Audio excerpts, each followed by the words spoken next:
さんどうも、ずんだもんなのだ。前回の続きです。パパから円山くんの元気がないとメールが来ました。どうやら仕事がうまくいってないらしいので相談に乗ってこいとのこと。いや、そんなに親しい間柄じゃないんですけどもね。そんなこと言ってても仕方ないので円山くんの捜索に向かいます。円山くんを見つけるにはまず科学省の研究員に円山くんの所在を聞き込みする必要があります。そのためまずは官庁街の科学省に向かいます。散々迷ってますが入ってすぐのところにいる研究員です。研究員の話によれば円山くんは電山タウンにいるらしい。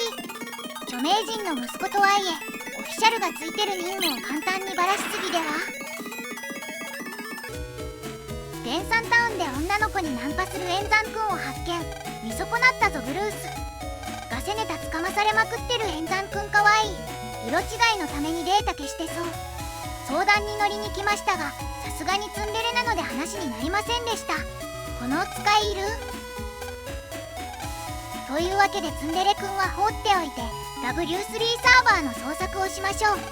元団員といえばあの人ですよね。ひとまず秋原町に戻ります。闇太郎さんに会いに行きます。実は日暮闇太郎という名前なんですよねあの人。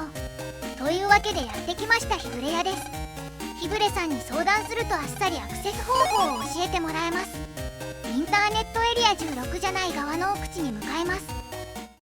目的地的にデカオくんの電脳からアクセスします。人んちのネットで真相ウェブにアクセスするのテロだろう。ここからまたお使いで一度裏インターネットの奥に行き入れないことを確認してからシナリオを進行することになります。エリア2から電山タウン方向のエリア4に向かうためにみゆきさんのリンクが必要になります。あ、すでに入手してるので問題はなし。癖のあるウイルスが多数出現するので通常プレイならダイナウェーブを集めておきたい。ダイナウェーブはショックウェーブ系の最上位チップで速度もかなり高速。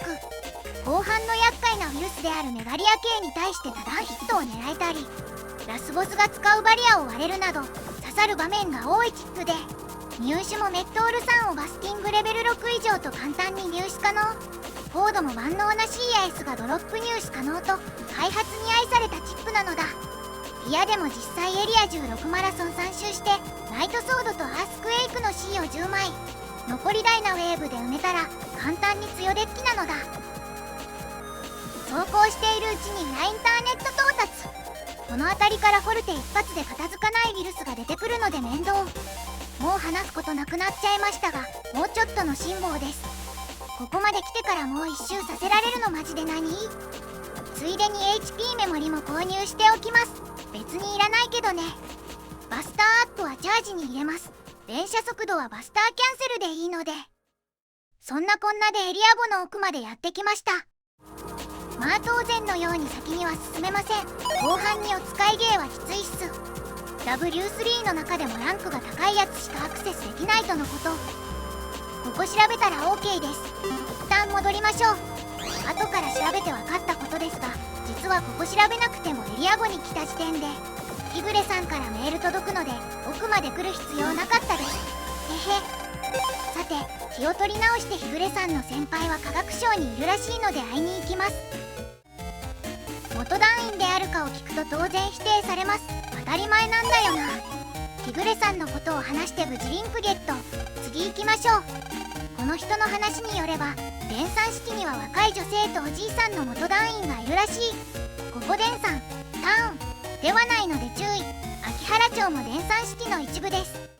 初プレイ時はこれに気づけずに電山タウンをさまよいました。さてお次は電山タウンの塾講師マリコ先生の双子の姉ゆりこさんです。データライブラリを60周埋めていると実力を認めリンクを渡してもらえます。ここまで来たのでついでにクイズくんを倒しておきました。報酬はラットン1。戦力としてはまあまあといったところ。最後の元団員は秋原町のおじいさん。なんとドクター YD の一番弟子らしい。ここでのリンク受け取り条件はロックマンのレベル30以上。まあある程度バスターアックとか HP メモリ買ってれば足りないということはないと思うのだ。というわけでゲートまでカットします。科科学者さんからもらったリンクで奥へ。これで先に進めます。お次はゆりこ先生のリンクを使います。そして最後におじいさんからもらったリンク。これで最深部に到達できます。 W3 サーバーの捜索をするのだ。そのまま道なりに進むと敵ナビ発見。今回のボスボンバーマンです。それではボンバーマン戦バトルオペレーションセットイン。さてボンバーマン戦です。ボンバーマンは爆弾を使ってくるナビで一度自陣に設置した爆弾を飛ばしてきます。このように敵陣側の爆弾はヒートスプレッドで起動できるのでガンガン活用していくのだ。後バグかわかんないんだけど被弾後になぜか棒立ちになる時間があります。それもあって全然余裕です。適当に吹き飛ばしましょう。せっかくの昼に無敵も棒立ちで消化するので本当に何がしたいのか分かりません。ここ注目。このように無敵時間中全く攻撃してこないんですよね。というわけでボンバーマンデリート、多分プログラムミスですね。ドンマイ。ボンバーマンを撃破したことで無事 W3 のアドレスを入手。しかしボンバーマンの自爆プログラムにより W3 サーバーへの入り口は消えてしまいます。仕方ないのでパパにアドレスの解析を依頼しましょう。というわけでやってきました研究室。珍しく在室中でした。本当に珍しい。円山くんの話はどうでもいいんでアドレス解析してくれよな。これで W3 研究所の場所がわかるらしい。さすが科学省だぜ。自分の息子が死地に赴くのを阻止したいパパ、倫理観とかあったんですね。ここから先の行動の責任を取れるかと問われるので即答します。というわけでひとまずできることは終わり、パパからの連絡を待ちましょう。ということで霧もいいので今回はここまで。次回ついにシナリオ完結です。ドクター・ワイリーの言う究極のウイルスとはロックマンに隠された秘密とは一体何なんでしょうね。次回の配信ですがゴールデンウィーク休暇をいただきます。そのため1週明けて5月12日日曜日夜8時からの予定です。エレキマン収集の続きしますのでもしお暇あればお越しください。それではご視聴ありがとうございましたなのだ。